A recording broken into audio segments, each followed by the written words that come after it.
funny enough, when I wrote that op-ed, I got a call from former Congressman Jim Renacci. He's from Ohio. And he came over to talk about his new book, which is about the U.S. budget deficit and other political problems in Washington. Let's take a look. Hello, my name is David Grassa from Bold TV, and we have a special segment for you today. Former Ohio Congressman Jim Renacci is here. Welcome, Jim. How you doing? I'm good. I appreciate you having me. Oh, of course. So you just published a new book. I'm holding it right here. It's called The GOP's Lost Decade, an inside view of why Washington doesn't work. Wow. Tell us about it. Well, look, I was a business guy for almost 3 decades, created over 1,500 jobs, employed over 3,000 people. Then I went to Washington. And what I found in Washington was dysfunction. I saw leaders who want to continue to have that power, but not want to get things done. I saw dysfunction when it came to just the process. And what you see in my book is we've just lost the process. Yeah. And that's the key. So what do you think the GOP has failed to pass things like healthcare reform, infrastructure, and immigration while they held power in the House?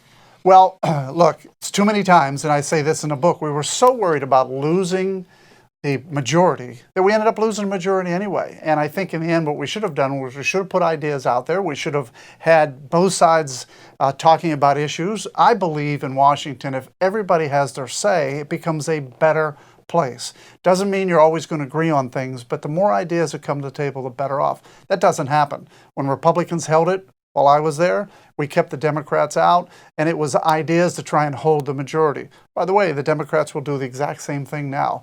They won't bring the Republicans to the table. They'll try and do things on their own. There's where the dysfunction is. Yeah, and when you become the party of no, it's hard to hold on to power, isn't it? Absolutely. Yeah, you should come to the table with ideas, right? Yeah. And both sides should, and that's the key. So you say politicians become self-serving after being in office for many years. Do you feel like that's still going on? Well, here's what I say about people in Washington. You go to Washington with this idea that you're going to change the world. You're going to do things and what, you're like different. A bill on Capitol Hill, like Schoolhouse Rock, right? Yeah. But then you find out right away that that system doesn't work. And you end up either being one of two people, and this is what's sad. I say this in a book. You either end up becoming part of the problem or leaving. And that's the sad thing. So in the end, people that went there in 2010 with great ideas like myself, I worked across the aisle. I saw my friends on the Democrat side leave as well, saying this place is broken. And now I'm seeing Republicans and Democrats, good people, that are deciding to leave. So Trump was meant to come drain the swamp. How's that working out? Well, I think what's happened is President Trump has gotten in there. He was the disruptor, which is sure. Yeah. The problem is you don't have a disruptor in the House and you don't have a disruptor in the Senate. So what I think the president has found is he can be a disruptor, but he still has to deal with the House and Senate. So now he's had to deal and try and bring people on board. It's not easy for a business guy, and he's seeing that more and more. There are limitations to executive power. There are limited. By the way, there should be. There should be. And that's why you need to work together, come together, and get things done. So let's talk about your background a little bit. Your background is in accounting and entrepreneurship. How did that influence your public service career? Well, look, I spent, at the age of 24, I started my first business, something you probably can't do today. It's not as easy. I had a few $100s in a bank, made a decision that I was going to start investing that. I went from one business to 60 businesses, created over 1,500 jobs. How do you run 60 businesses? Can you even remember all the names? Well, you know what I did? I had good people, and that was the key. And I had good people in all those businesses, and they reported to me. And by the way, back 20 plus years ago, you really didn't have cell phones, and you did a lot via traveling and getting to know people. We missed that too. I think that's, the best thing I found was getting out in the field, talking to people. We've lost a little bit of that, and I think that's the key. But was able to do it, was able to grow business, was able to live the American dream, which I've said all along, I wish we could get back to where people can live the American dream by good hard work and investing and time and energy. I think we've lost a little bit of that in this country as well. What type of businesses did you run? First was healthcare. As you heard, I was a CPA, so I started out as a consultant, then I went into healthcare. I formed a healthcare conglomerate, which I sold. Then I got back into business, multiple business. I had everything from Harley dealerships to Chevy dealerships I had an amphitheater, which did concerts. I had a golf course. I got kind of That's a lot of different type of businesses, Congressman. Yeah, I got in the entertainment business. I had a minor league baseball team, a minor league football team.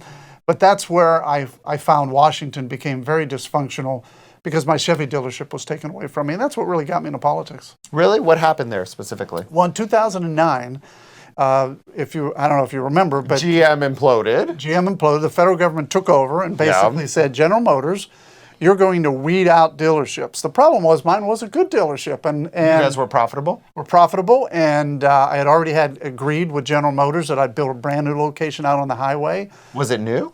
It was going to be new. I signed the paperwork, I optioned the land, and then all of a sudden, and General Motors said, don't worry, you're one of our better dealers. But then all of a sudden, the government made the decisions on who stayed and who didn't, and who was able to, and who left, actually. And I got one of those letters. I started out the book by saying it was a shock for me, because when you're building a business, the last thing you expect is get a letter from General Motors. But remember, at that time, General Motors was Government Motors. Government Motors. and I was being told that my business was no longer going to be allowed to stay in business. And that's something that nobody should ever have to deal with. So let's talk about the government a little bit. They kind of don't run like a business. They lose $1 trillion a year and everyone's kind of okay with it. What do you think about spending in Washington? Well, it's the one thing, I talk about that in the book, it's the one thing we have to get better at. Look, we just crossed $22 trillion and nobody's talking about it.